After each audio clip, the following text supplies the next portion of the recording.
Que pasaría si Cuatro Ángeles no ángeles de luz, sino entidades tan poderosas que necesitaran ser encadenadas por el mismísimo Dios, fueron finalmente liberados? ¿Por qué se está secando el Éufrates ahora mismo? ¿Quiénes son estos seres? ¿Why por qué su liberación marcaría el comienzo de uno de los eventos más oscuros del Apocalipsis? Hoy descubrirás el misterio más oscuro de la profecía bíblica, algo que te hará mirar el mundo de hoy con nuevos ojos. Cuídate hasta el final, porque la revelación que estás a punto de escuchar puede cambiar por completo la manera en que entiendes la historia, la Biblia y el futuro de la humanidad. Antes de profundizar en esta profunda revelación, asegure de darle a me gusta y suscribir al canal, porque aquí desentregamos las profecías más misteriosas con profundidad, emoción y veracidad. Así no te perderás ninguno de los próximos episodios de esta épica serie sobre el fin de los tiempos. Pero para comprender que está realmente atrapado allí, necesitamos ahondar en más. Necesitamos remontarnos al inicio de la rebelión celestial, un evento tan dramático y violento que dejó cicatrices en toda la creación. Según tradiciones más antiguas que la civilización misma, incluso antes de que la humanidad se formara del polvo, una parte de los ángeles observaba la tierra.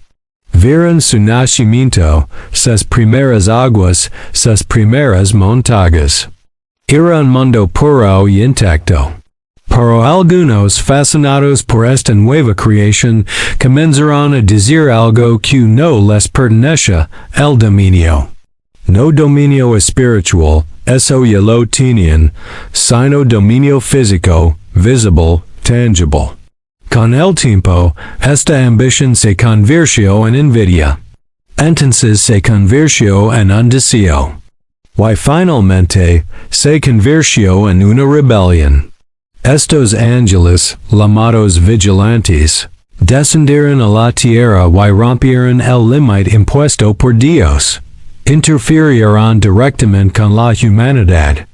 Enseñaron sobre metals y armas, adelantados a su tiempo. Enseñaron encantamientos antes de que el hombre pudiera discernir entre el bien y el mal. Enseñaron rituals incluso antes de que el mundo supiera cura la espiritualidad. Y lo que es peor, corrompieron el ADN humano, mezclando lo celestial con lo terrenal. Esto dio lugar a monstruos, gigantes, lindas, guerras. Y oscuridad. La corrupción se extendió tan rápidamente que la humanidad comenzó a cambiar. Violencia, locura, causa espiritual. Lo que Dios había creado como perfecto, se estaba volviendo irreconocible. El mundo se encaminaba hacia un fin inminente, pero Dios tomó una decisión drástica. Castigó a estos vigilantes. Algunos fueron arrojados a una profunda oscuridad, encarcelados hasta el día del juicio. Otros fueron expulsados del cielo y arrollados a vagar por la tierra y los reinos espirituales inferiores. Pero cuatro de los más peligrosos, los más poderosos, aquellos que tenían influencias sobre reinos y civilizaciones, estaban encadenados a un punto preciso del planeta, el río Éufrates. Porque recibieron un destino diferente al de los demás. Porque sus planes eran mucho más grandes, mucho más oscuros, mucho más destructivos. Estos cuatro ángeles no eran simples vigilantes.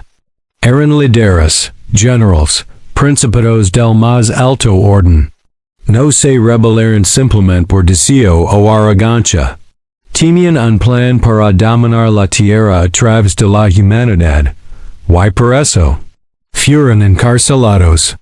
Para aquí está el detalle que pocas personas notan.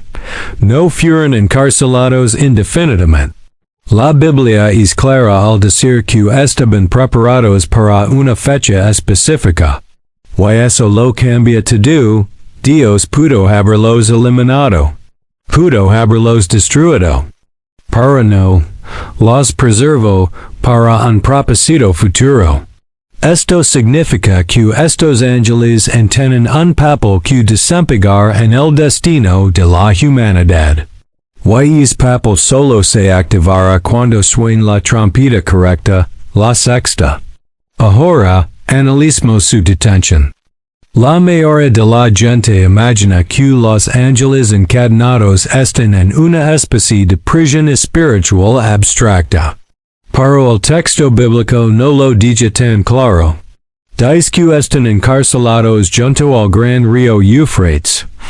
Esto se refiere a un lugar real, un punto geográfico, un lugar físico donde su presencia espiritual está confinada. Y aquí hay algo que asusta incluso a los expertos en escatología. Su prisión puede ser accesible en el mundo físico. No en el sentido común, nadie vía a excavar la tierra y encontrar ángeles, sino en el sentido de que la ubicación de su prisión existe dentro de la geografía humana, y a medida que el río se seca, sus estructuras y celos pueden hacer visibles. Y eso es exactamente lo que está pasando.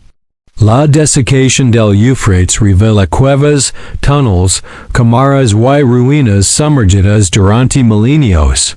Lugares tan extraños y antiguos que los arqueólogos no pueden explicar su origen. Algunos parecen túneles excavados por la mano del hombre, otros parecen naturales, otros parecen casi demasiado arquitectónicos para ser obra de la erosión. ¿Cuál serían? ¿Lugares de culto? ¿Templos olvidados? ¿O puntos que marcan la antigua prisión de estos seres? Mientras tanto, las personas que viven cerca de estas zonas están reportando cosas inquietantes.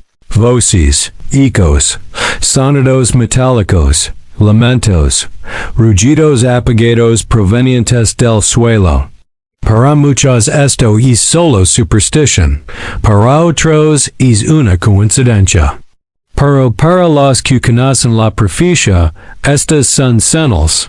Ahora vamos a responder una pregunta que tienen muchos espectadores. ¿Qué exactamente hicieron estos cuatro ángeles para merecer tal castigo? La respuesta reside en las antiguas tradiciones hebreas que describen a estos seres como responsables de defender el conocimiento prohibido que desencadena guerras y destrucción en el mundo antiguo, manipulan reinos, inspiran la violencia, enseñaron secretos espirituales que distorsionaron la naturaleza humana, influyeron en dinastías y civilizaciones enteras. Y peoran, hicieron alianzas con gigantes, con reyes, con sacerdotes corruptos.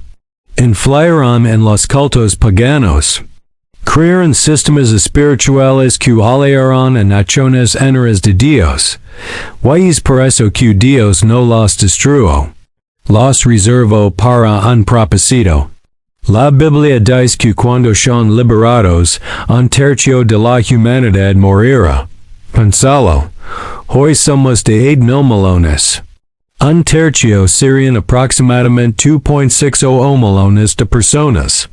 Esto nunca había sucedido antes. Esto nunca fue siquiera imaginado como posible en la historia de la humanidad. Pero está profetizado. ¿Y no es su liberación lo que causa directamente la destrucción? Es lo que viene después. La liberación de estos ángeles es simplemente la activación de la profecía. Son cat Elijah DORES. Y que activan. El ejército más enigmático de toda la Biblia, los 200 millones. Pero eso pertenece a la siguiente sección. Antes de concluir esta sección, necesitamos entender un último punto fundamental. ¿Por qué? Dios mantuvo vivos a estos ángeles, y los mantuvo encarcelados en lugar de destruirlos por completo. La respuesta es, porque la historia humana y espiritual and no ha terminado. Estos ángeles son parte del plan final. Son instrumentos de juicio, son piezas proféticas. Son los engranajes que desencadenaron la siguiente fase del Apocalipsis. Y ahora que el Éufrates se está secando. Ahora que están apareciendo las cuevas. Ahora que las señales espirituales están aumentando. Ahora que el mundo se está hundiendo en el caos como nunca antes. Es imposible ignorarlo.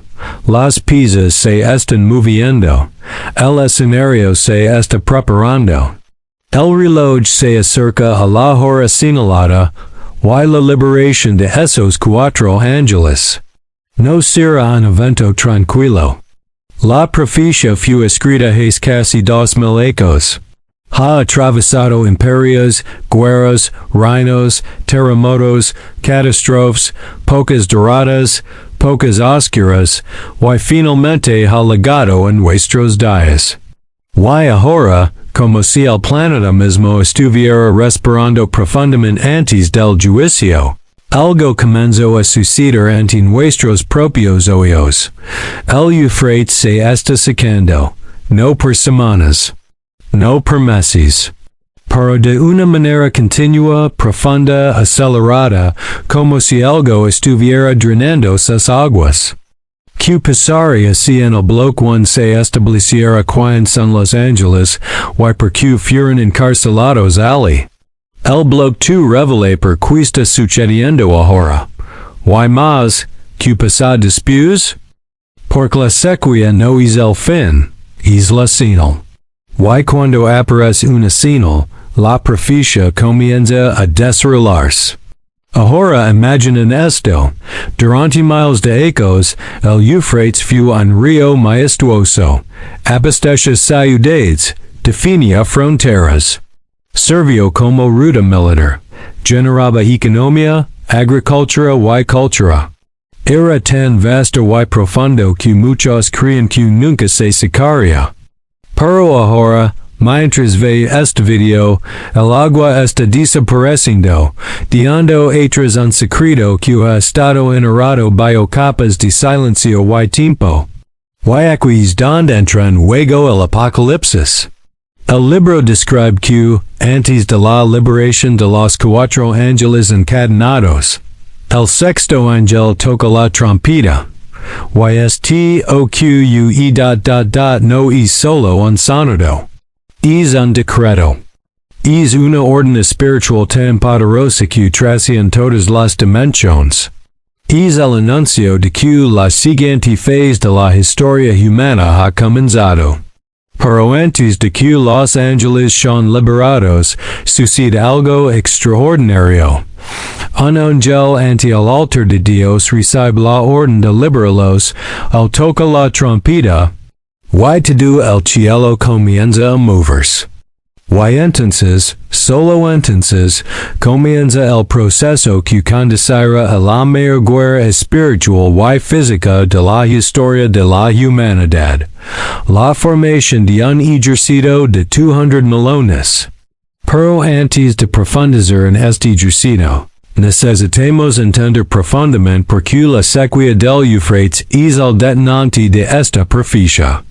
El Apocalipsis dice que el Éufrates se secaría para preparar el camino a los reyes del Oriente. Esta frase, aparentemente sencilla, está llena de significado. Esto significa que el Éufrates no se secaría por casualidad. No se secaría únicamente por problemas climáticos, pero por intervención divina. Por propósito. Por necesidad profética. Ahora imaginen, un río que atraviesa cuatro países, que durante milenios fue la arteria que sustentaba civilizaciones enteras, desaparece repentinamente. Peces muertos, ciudades aisladas, agricultores que huyen, cuevas que emergen. Y en medio de este caos geográfico, la gente comienza a escuchar sonidos extraños. No hay sonidos de agua, sin ruido de viento, pero ecos, voces, gemidos, murmullos, videos amateurs muestran sonidos subterráneos que resuenan desde el interior de cuevas recién descubiertas. Algunos los describen como gritos metálicos, otros dirán que oyen cadenas arrastrandos. Otros dicen que son simplemente vibraciones naturales. Pero los que conocen la profecía saben lo que está pasando. A medida que el agua retrocede, la prisión se revela. Los antiguos creen que Dios no solo encarceló a los ángeles, sino que también construyó una estructura espiritual invisible conectada con el mundo físico. Como una celda, un celo, una bóveda espiritual oculta en la geografía de la tierra. Y ahora esa calle fuerte está siendo expuesta. Pero la sequía no es solo una señal visual. Es una señal espiritual, la proximidad del toque de la sexta trompeta. La sexta trompeta es una de las partes más intensas del Apocalipsis. No habla de guerras entre los hombres, ni de plagas naturales, ni de fenómenos simbólicos. Habla de algo literal, liberar.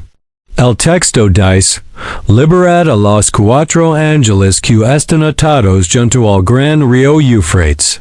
Este momento es tan preciso que el libro del Apocalipsis insiste en que estos ángeles estaban preparados para la hora, el día, el mes y el año. Esto es extremadamente raro en la Biblia. Casi nada tiene un cronograma establecido con tanto detalle. Pero existe. Su liberación no es caótica, está planificada. Ella no es espontánea, es profética. No es un accidente, está planeado. Suena la trompeta. El cielo está en silencio. El cielo se rompe, y los cuatro ángeles son liberados. Pero, ¿liberados para qué? Aquí empieza la parte más aterradora. Son liberados para decidir la muerte en un tercio de la humanidad. Esta cifra nunca se ha alcanzado en la historia, ni por guerras, ni por pandemias, ni por desastres naturales. Nada se ha acercado a un tercio de la tierra.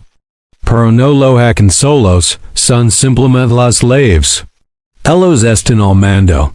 Ellos son los generals, el ejército. Vin después. Este es uno de los misterios más debatidos de toda la escatología. El Apocalipsis habla de un ejército de 200 millones, no de mil, no de millones como exageración. Sino literalmente de 200 millones. Pero ¿cuáles o qué son? Hay cuatro teorías principales y todas ellas son aterradoras. Teoría 1. Seres espirituales manifestados físicamente. Pueden ser seres espirituales que se hacen visibles en el plano físico cuando se liberan los cuatro ángeles. El libro del Apocalipsis los describe de la siguiente manera: cabezas como leones, cuerpos como caballos fuego. Humo y azufre brotan de sus bocas. Colas como serpientes.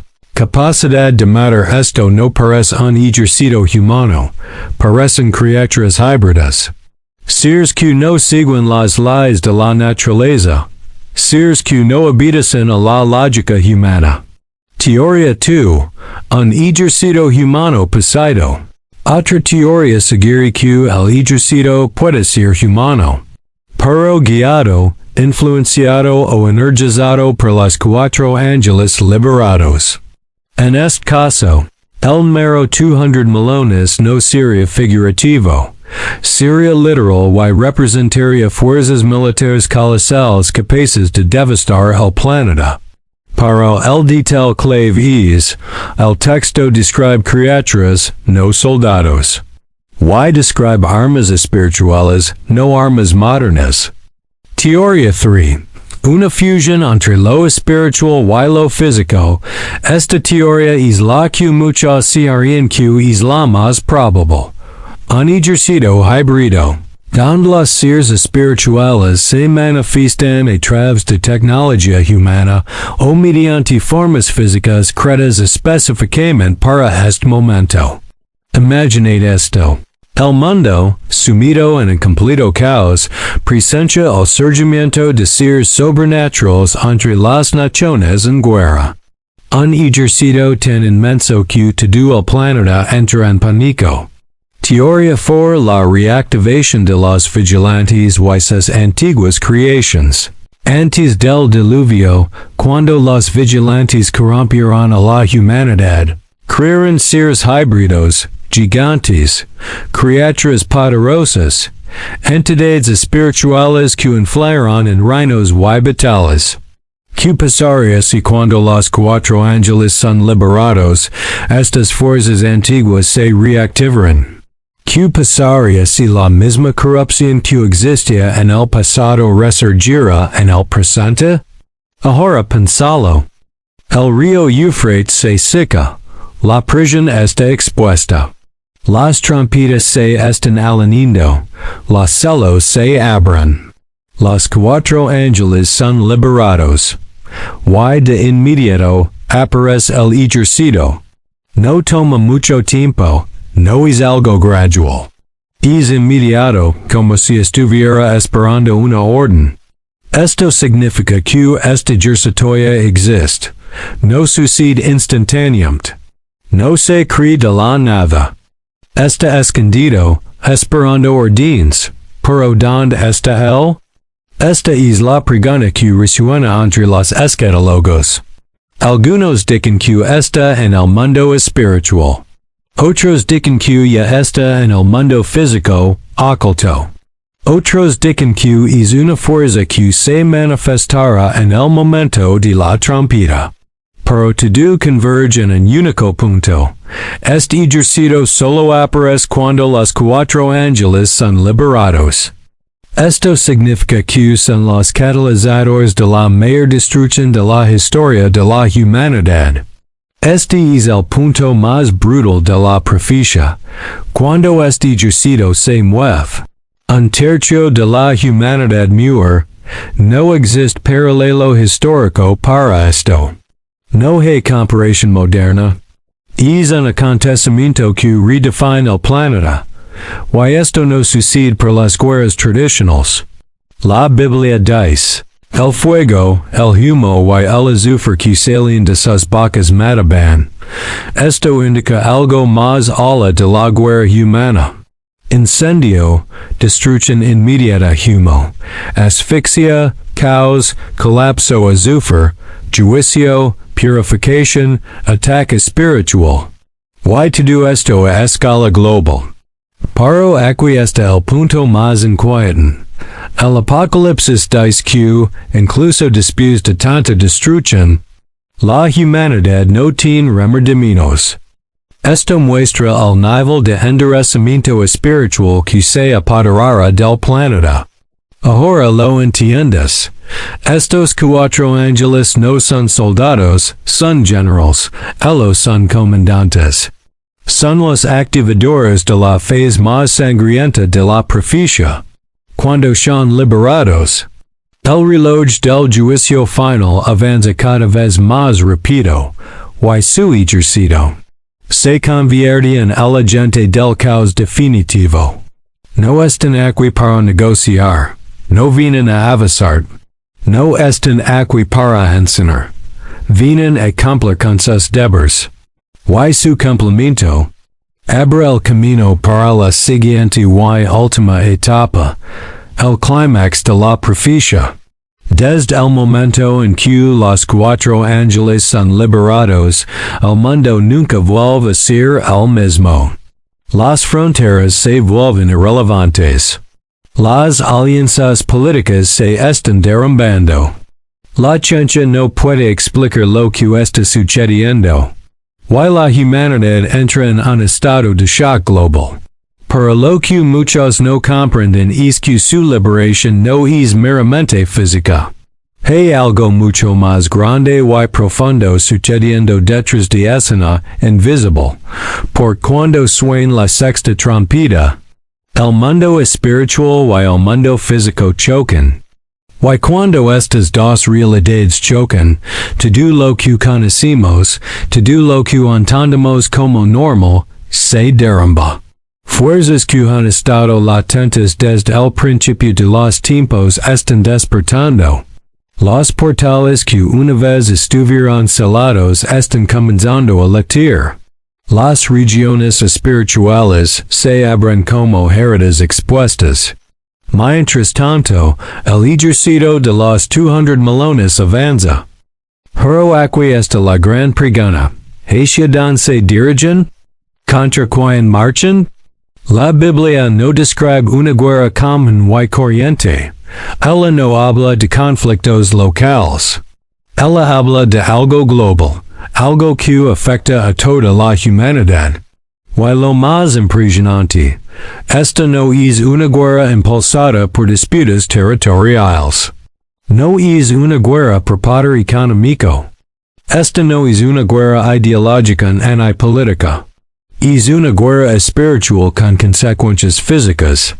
La sexta trompeta abre el camino para un periodo que, según varias profecías antiguas, sería el más oscuro de toda la existencia humana, un periodo en el que las naciones colapsarán, don la tierra perderá su control, don la humanidad enfrentará lo que nunca estuvo preparada para ver.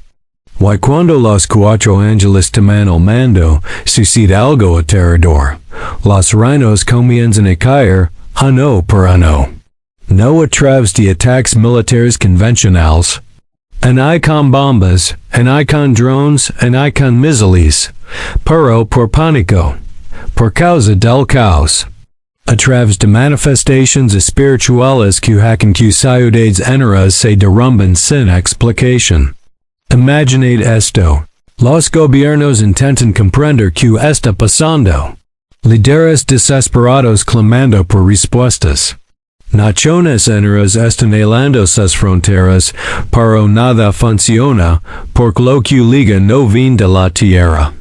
Mientras tanto, el ejército avanza imparable. Pero ¿por qué sucede todo esto? Para muchos, parece el final absoluto. Pero los que conocen la profecía entienden. La liberación de estos ángeles es el preludio del mayor evento del Apocalipsis. La queda de los reinos humanos y la preparación para la intervención divina final. Los cuatro ángeles representan el juicio. El ejército de 200 millones representa la ejecución. Y la humanidad ante esto se divide en dos grupos, aquellos que endurecen sus corazones, incluso cuando ven lo imposible ante sus ojos. Y aquellos que finalmente se dan cuenta de que el mundo está entrando en un ciclo profético inevitable. Pero aquí es donde entra en juego algo en más profundo. Los cuatro ángeles no actúan por iniciativa propia, están permitidos. Tan en órdenes. Son instrumentos, no de destrucción en sí, sino de juicio. Cada uno de sus movimientos está autorizado. Cada movimiento del ejército está calculado. Cada desastre tiene un propósito. Porque el mundo, después de siglos de alejarse de Dios, finalmente ha llegado a su punto de quiebra. Y cuando la humanidad cruza esa línea, se revela el juicio. Y sabe que es que este momento si tan impactante. La Biblia dice que aunque vimos cosas que ninguna generación anterior ha visto, incluso presenciando fuerzas espirituales caminando sobre la tierra, incluso viendo la muerte tocar un tercio de la humanidad, la mayoría de la gente no se arrepiente. Este tal es crucial. El problema de la humanidad en este momento no es la ignorancia, no es falta de señales, se la advirtieron. Se está endureciendo, es ceguera espiritual. Es una rebelión profunda. Es el orgullo llevado al extremo. Y esto revela la verdadera razón por la que los ángeles fueron liberados. No simplemente para destruir, pero para exponer. Para exponer el corazón del mundo. Para exponer la decadencia espiritual de la humanidad. Para exponer la distancia entre el hombre y Dios. Por cuando liga el juicio, no liga para asustar, liga para separar. Ahora, imaginemos el escenario climático para esta región. Ciudades en ruinas. El cielo se oscureció por el humo y el fuego. El mundo tratando de comprender lo inexplicable. El ejército de criaturas avanza como una ola viva y imparable. Y los cuatro ángeles, liberados, inmensos, indescriptibles, se mueven como sombras por la tierra. Y en medio de este caos surge una idea. Nada de esto es aleatorio. Nada de esto es un caos sin sentido. Todo sigue un guión mucho más amplio, un guión divino. La sequía en el Éufrates fue solo el comienzo. La liberación de los cuatro ángeles fue solo el detonante. El ejército de 200 millones fue solo una demostración, el verdadero clímax. Está por ligar. Por cuando los cuatro ángeles cumplen su propósito, algo en más grande comienza a moverse en el horizonte. Algo que involucra fuerzas celestiales. Algo que implica la batalla final entre la luz y la oscuridad. Algo que culmina con la última trompeta, no la sexta, sino la séptima. Y es en esta transición, entre el juicio de los cuatro ángeles y lo que sigue, que el mundo percibe. Lo que ve no es solo destrucción. Es una redefinición de la historia humana. Es el principio del fin. Y el preludio de un nuevo comienzo. Y entonces, llegamos al momento en que la profecía deja de ser solo palabras. Hemos llegado al punto en que el mundo se da cuenta, con brutal claridad, de que lo que se ha escrito durante casi 2000 años no era una metáfora, en hay un mito, en hay una exageración. Fue una advertencia. La sequía en el Éufrates cumplió su propósito, los cuatro ángeles fueron liberados. El ejército de 200 millones marcó a través de la tierra. Y ahora, en el corazón del caos algo más grande comienza a suceder, algo que da sentido a todos los acontecimientos anteriores. Porque el verdadero clímax del Apocalipsis no es la destrucción. Es una revelación. Y esta revelación liga como un trueno que parte el cielo y la tierra. En medio del caos, en medio del humo, en medio del fuego, en medio del colapso de las naciones, el mundo entero se da cuenta de que hay una fuerza que no se puede ignorar, contener ni negar. Una fuerza que siempre ha estado presente, siempre ha estado observando, siempre ha estado moviendo silenciosamente la historia hacia este momento. Y entonces, como se describe en la profecía, el cielo se abre, no metafóricamente, no simbólicamente, pero literalmente. El cielo se abre como un velo que ha estado levantado durante siglos. Un destello de luz perfora la oscuridad. Y la humanidad, por primera vez desde su creación, ve lo que realmente domina el cosmos. La gloria de Dios Todopoderoso preparándose para intervenir. Los cuatro ángeles cumplieron su misión. El ejército de 200 millones cumplió su propósito. La tierra está en el umbral final.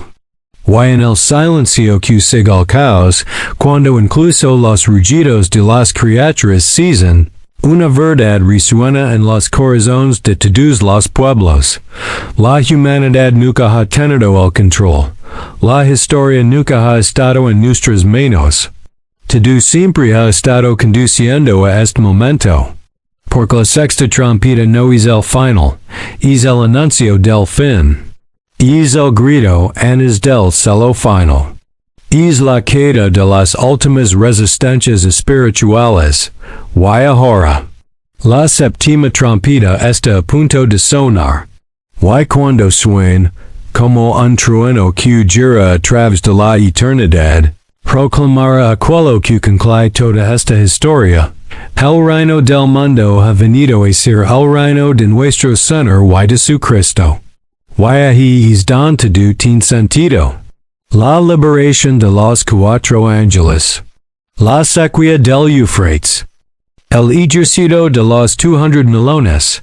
Caos. El juicio. Duel. El fin.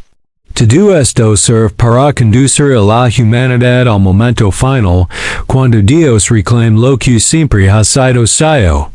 Control absoluto sobre la creación. Los reinos humanos caen. Los tronos humanos se derrumban.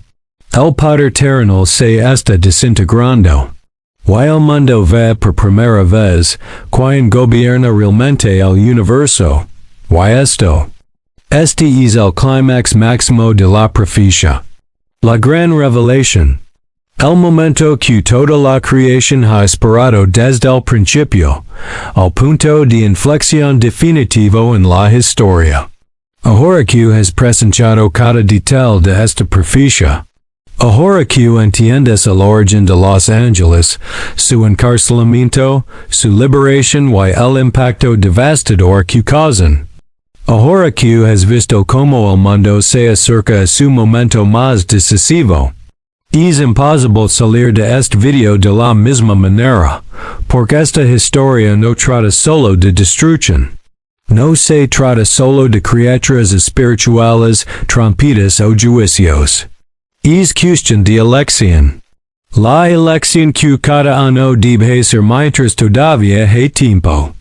La elección es entre endurecer el corazón, como muchos harán, o despertar espiritualmente antes de que se cierre el ciclo final.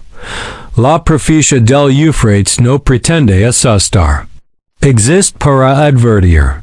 Existe para recordar a la humanidad algo que el mundo moderno intenta ignorar todos los días. Hay fuerzas mayores que nosotros. Hay un propósito mayor que nuestros planes. Hay un Dios por encima de las naciones, por encima de los reyes, por encima del tiempo, por encima de la historia.